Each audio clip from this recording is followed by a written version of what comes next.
Thousands of people are being evacuated downstream of a major dam which has collapsed in Russian-held Ukraine.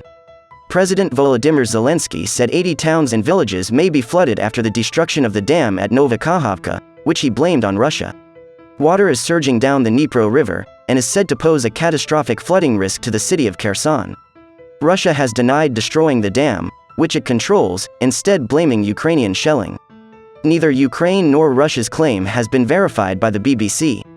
The Kakhovka Dam, downstream from the huge Kakhovka reservoir, is crucial to the region. It provides water to farmers and residents, as well as to the Zaporizhzhia nuclear power plant. It is also a vital channel carrying water south to Russian-occupied Crimea. Ukraine's state-owned hydropower plant's administrator Ukrhydroenergo warned that the peak of a water spill downstream from the emptying reservoir was expected on Wednesday morning. It said this would be followed by a period of stabilization, with the water expected to rapidly recede in 4 to 5 days. There are concerns about the Zaporizhzhia nuclear power plant, Europe's largest, which uses reservoir water for cooling. The situation there is said to be under control and there is no immediate nuclear safety risk for the plant, according to the International Atomic Energy Agency, IAEA. Watch. Water gushes through damaged Ukraine dam. What we know about Ukraine dam attack. Swans seen swimming through Nova Kakhovka. Kyiv says troops advance on Eastern Front. Video footage shows a torrent of floodwater gushing through a breach in the dam. Several towns are already flooded, while people in areas further downstream have been forced to flee by bus and train. About 40,000 people need to be evacuated, Deputy Prosecutor General Victoria Litvinova said on Ukrainian television. 17,000 people in Ukraine-controlled territory west of the Dnipro River and 25,000 on the Russian-controlled east. Also speaking on Ukrainian television, Interior Minister Ihor Klimenko said about 1,000 people had been evacuated so far and 24 settlements had been flooded. He accused Russia of shelling the southern region of Kherson, from where people were being evacuated, and issued a warning about the dangers posed by mines being exposed by the rising water levels. One local resident, Andriy, who lives close to the dam, which was seized by Russian forces shortly after Moscow launched its full-scale invasion in February 2022, said he believed Russia wanted to drown his city. In the Ukraine-controlled city of Kherson, a woman called Ludmila, who was loading her belongings including a washing machine onto a trailer that was attached to an old car, said, "We're afraid of flooding. We're taking our things a little higher up." She called for Russian forces to be kicked out of here. "They're shooting at us.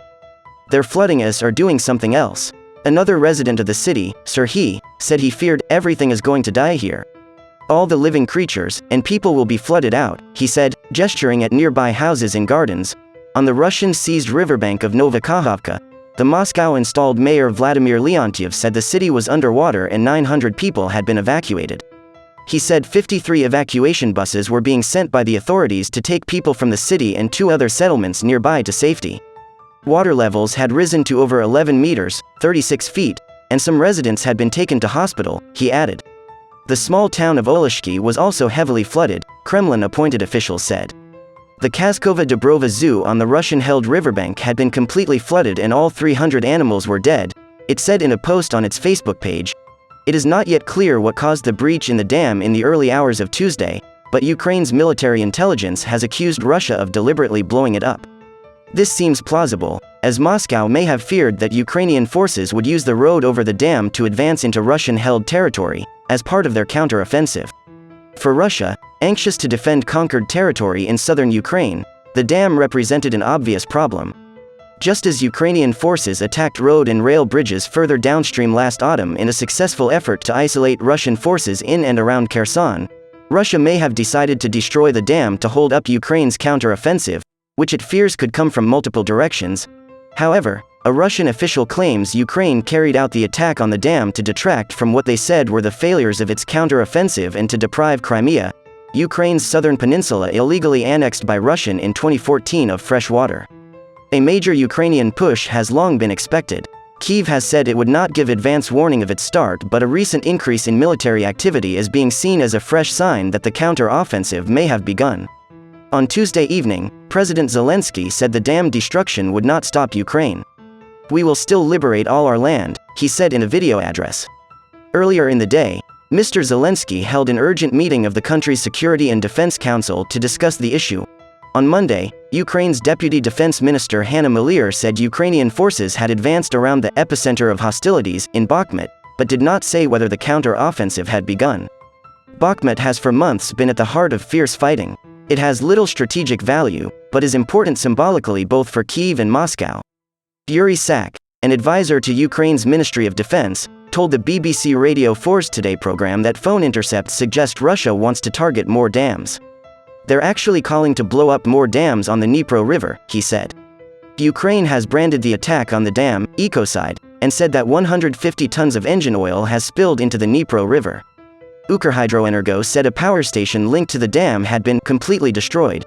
The hydraulic structure is being washed away. World leaders have laid the blame for the blast at Russia's door, with some calling it a war crime. UK Prime Minister Rishi Sunak said that if Russia was found to be responsible for the collapse of the dam, it would demonstrate the new lows that we will have seen from Russian aggression. The head of NATO, Jens Stoltenberg, said the destruction of the dam demonstrated once again the brutality of Russia's war in Ukraine, while Charles Michel, the president of the European Council, said he was shocked by the unprecedented attack. The Geneva Conventions explicitly ban targeting dams in war due to the danger it poses to civilians.